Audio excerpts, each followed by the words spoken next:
Hello, everybody. Welcome to week 3 of this spring session of Music 104, Rock Music, History, and Appreciation. I hope that you are doing well, staying healthy, enjoying the beautiful weather, even after that crazy storm we had not too long ago. So a few things. I want to just hit a few housekeeping items before I set up the week and everything. I have had another person or two reach out to me about the discussion posts. So again, I want to reiterate that your initial discussion posts are due by the end of the day on Thursday. If you're looking at the due date that appears in Canvas, it only shows the final due date. I'm actually trying to reach out to the folks that make Canvas to see if there's a way that they can have multiple due dates for these. And other people have done the same, but I don't expect anything soon. So you just need to know. And that's why I send the reminders out on Thursdays. Like, hey, this is due. So by Thursday, you need to have your welcome to the week video done by noon, and then your initial post by the end of the day on Thursday. And that assumes that you've gone through the materials already. I do this to try to keep you on track, to keep a good rhythm for your benefit so that you're not cramming to the end. And as a lot of you learned in the materials on how to learn and study, cramming is not a good thing. So it's important that you hit these Welcome to the Week videos early, ideally on Mondays. I do see some of you dragging it out. I know folks are busy. I get all of that, but just make the time to knock that out Monday or Tuesday so that you can get through the materials and you actually learn. I'm not going to harp on that whole thing, but I do want you to know about that. Also, your concert report, it's not due for a while. I want it on your radar, but I did have someone that reached out to me about they saw a live concert recently. Because of just the state of the world right now, I just want it to be video concerts, right? Just YouTube, Vimeo, whatever. I give a link that will take you to some concerts. It doesn't have to be from that link, though. If there's something else that you'd rather do, then reach out to me, send me the link, and say, hey, does this count? If you're not sure. If it's a really well-known band and a established concert and all of that stuff, then you should be fine. But if you have any questions, please reach out. Okay, I think that those are the main things that are going on. Oh, one more thing. As I've mentioned before, please make sure that you're reading the comments. And to that, and this is a really important one, in the instructions for your reflection observation, it says to copy and paste the prompt at the very top. So a couple things about that. One, that my words do not count towards your word count. So there's a 250 minimum word count required on these assignments. The words I write don't count towards your 250. So my suggestion is put it at the top, which actually it's not even a suggestion. It's what I want you to do. I don't mark it down, but it's really for your benefit, not mine. I want you to have one more time where you read the prompt and ask yourself, hey, am I actually answering what is being asked here? Because sometimes there is confusion and I don't want that to happen. So make sure that you're pasting it there and then you're writing your 250 words. But again, remember that my words don't count towards the count. So you got to make sure that you get in there. And again, read the comments. If you're not getting those things, I'll say, hey, this didn't meet the minimum requirement, you didn't cover the topic, or hey, great job, or whatever. So I'm always giving you some sort of feedback, even if it's just simple, good job.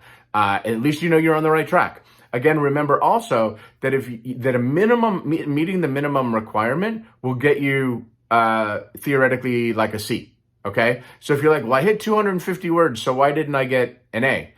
It's about the content in those 250 words. So is 250 words guaranteed an A? No.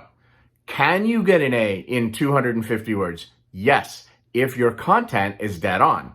But in my experience, you got to go the extra mile. So it's important to understand that C means average. You did an average job. You met the minimum requirements, and that's that. If you want a B or you want an A, put the extra effort in to get the good the full points so that you get a good grade in the class and everybody's happy. Okay, we good? All right. So Last week we had two chapters to go through, and this week we're going to have two chapters to go through, which means two quizzes. Still just one discussion, one reflection, observation. So we started talking about and learning about the foundations of rock and roll, and that's going to continue into chapter 3 that we're going to study and get us into rock and roll into chapter 4. So we've learned about the roots coming from ragtime into jazz, into swing. We've learned about the blues, into rhythm and blues, and so you're starting to learn. We're starting to get there, and I'll give you a little heads up right now that rhythm and blues is really just or let me say rock and roll this way, is really just another way and sort of a white way of saying rhythm and blues. So rhythm and blues was very much known as black music. In fact, they used to use the term race music.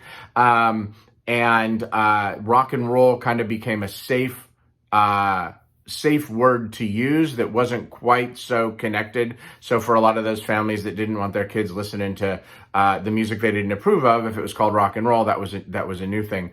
Rock and roll, just so that you know, the terms rock and roll go back quite a ways, and it had a number of meanings. One of them was actually it was a slang term for sex, which if you didn't know that and you think about it, makes perfect sense, right?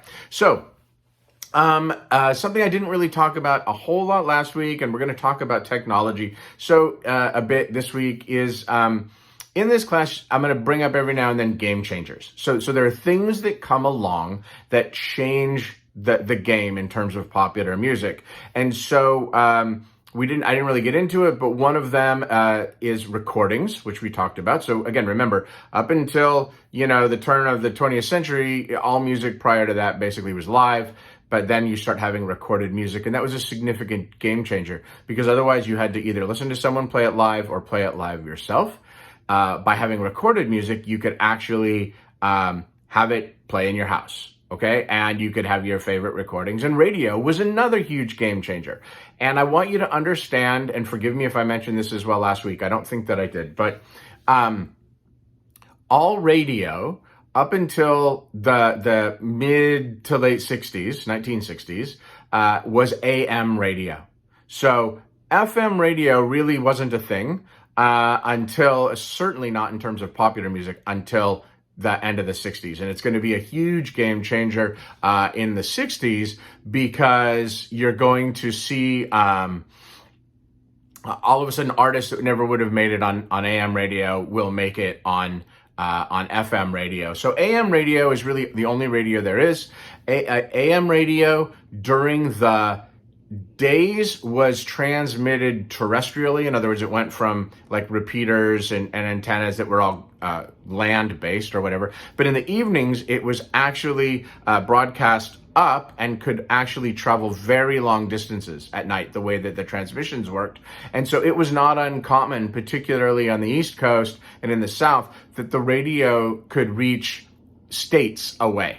And so this is how a lot of music was transmitted back then. And when we get to other styles of music like reggae, the music that was being broadcast in the United States was actually reaching all the way to Cuba, to Jamaica, to all those places. So AM radio, whenever you're talking about radio, whenever you're hearing about radio and all of this, it's always AM radio until we get to like the psychedelic chapter and things like that. So just keep that in mind. You're also this week going to learn about the transistor radio, which was a huge game changer because it was a little handheld radio. Think of like an iPod, right? But it was a radio.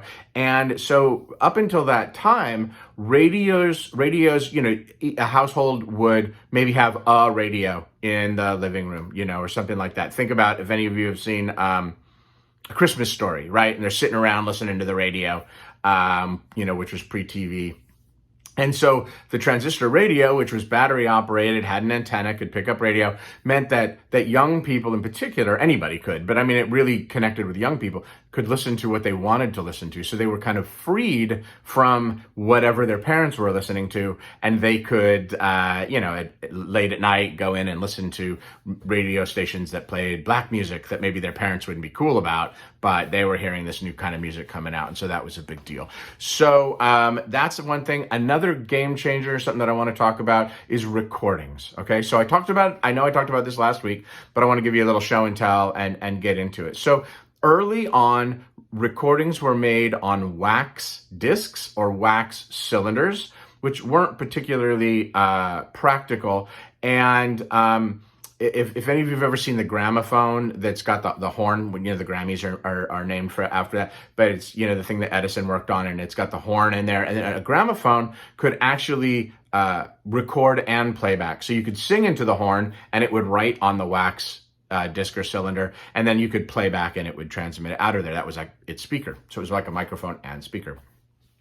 By the time you get into the early 20th century, things changed and they moved away from the wax discs and cylinders, and eventually they get to using shellac, and they have records known as 78s. And I know a lot of you talk about vinyls and all of that, but when I was growing up, first of all, we called them all records, but they were known for a number. So a 78, a 45, we didn't call 33s, they were LPs. But that's the number of revolutions per minute that it spun.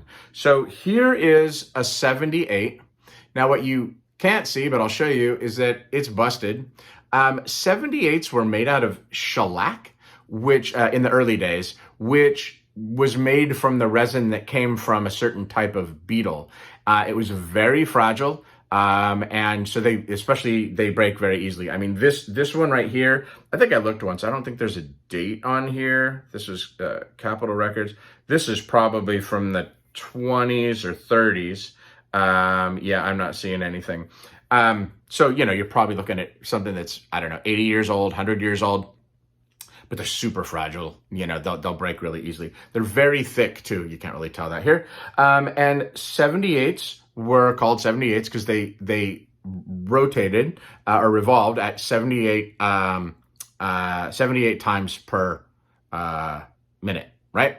And so it could handle about 2 to 3 minutes worth of music that would be on there. And so these lasted really until the mid to late 40s.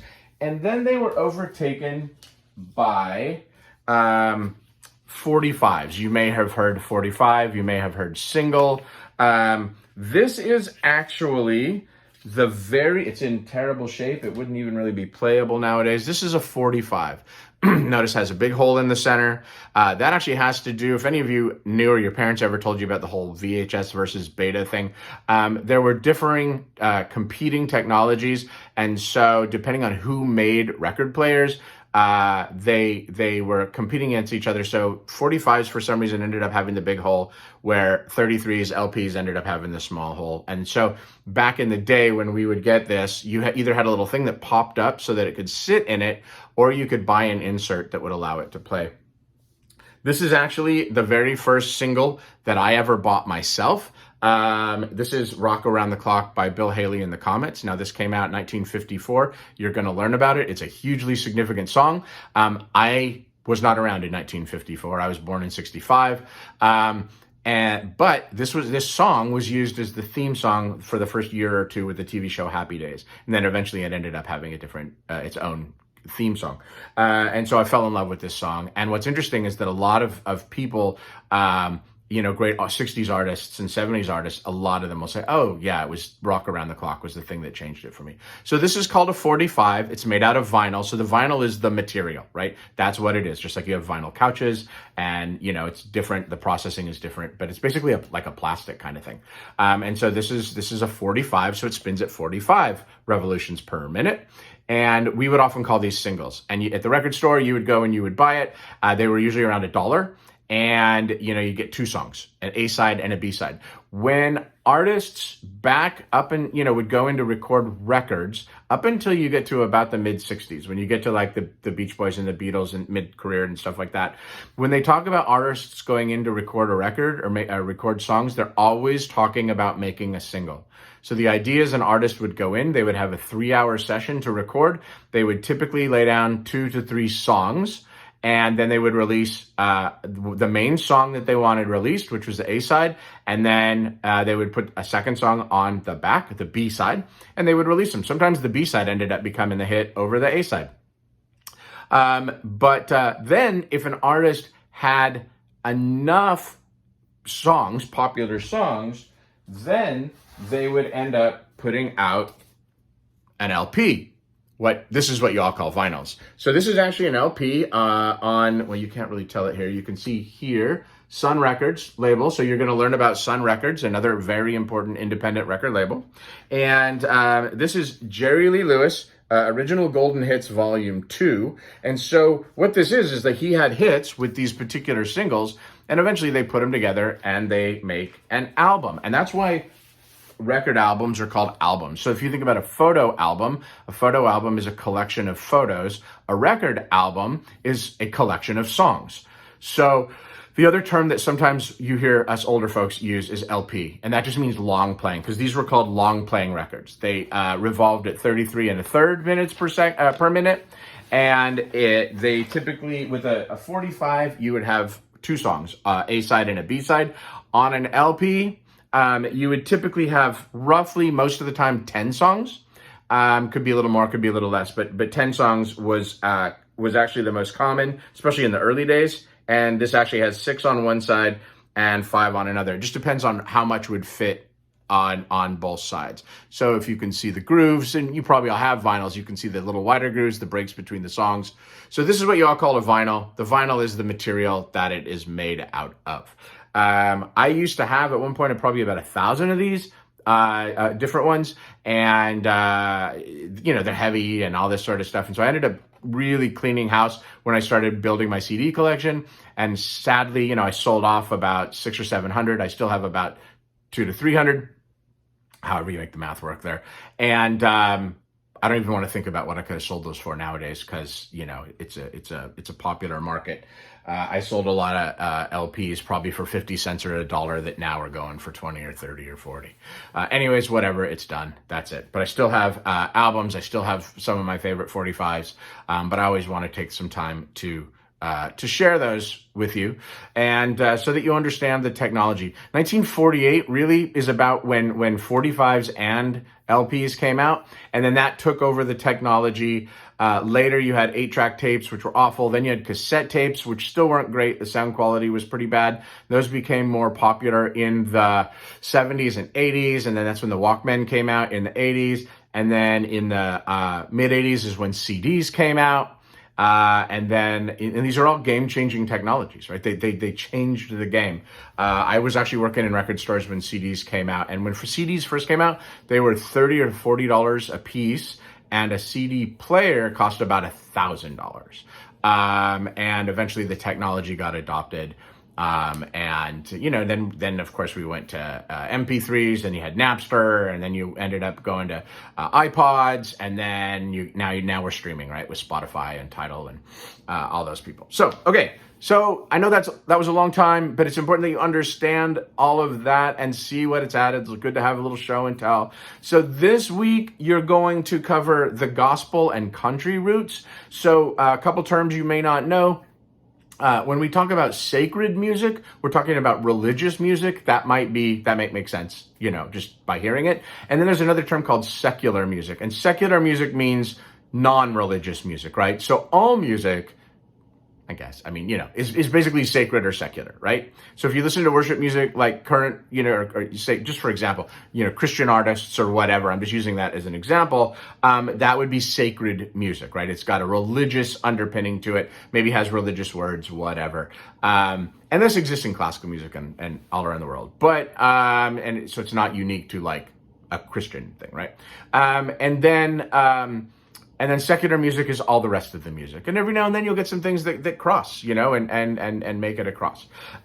So You're going to learn about the gospel and country roots. So gospel music, you're going to learn about gospel and spirituals. Those are sacred music. You're going to learn about how those influenced doo-wop, which was primarily a secular style of music, but very influenced vocally. Doo-wop became very popular in the late 50s. So I want you to be mindful of that. There's some materials on that. And then the thing that we haven't really hit yet is the country, folk and country influences.